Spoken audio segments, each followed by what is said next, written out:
سوال: ملازم کو نماز قضا کر کے پڑھنا پڑے، نوکری کی وجہ سے نماز کو چھوڑنا پڑے، ایسی جگہ نوکری کرنا جائز ہے یا نہیں؟ جواب: ہر مسلمان عاقل بالغ پر 5 وقت کی نماز مقررہ وقت پر ادا کرنا فرض عین ہے۔ نماز کا ترک کرنا اور بلا عذر شرعی جماعت کا چھوڑ دینا سخت گناہ و حرام ہے، اور ملازمت ایسا عذر معقول نہیں کہ اس کی وجہ سے مقررہ وقت پر نماز نہ پڑھے یا جماعت کو چھوڑ دے، اور مالک کے لیے یہ مناسب نہیں ہے کہ وہ ملازم کو فرض نماز کی ادائیگی سے منع کرے۔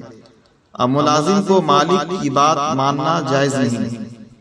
اگر مالک نہ مانے تو ایسے مالک کے ہاں ملازمت جائز نہیں۔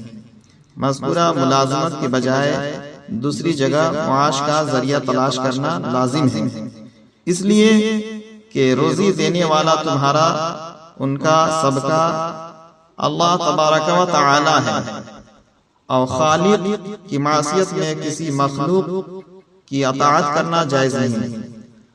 اللہ تعالیٰ ارشاد فرماتا ہے: نحن نرزقکم و ایاہم، جس کا ترجمہ ہم تمہیں اور انہیں سب کو رزق دیں گے۔ سورہ انعام آیت نمبر 151۔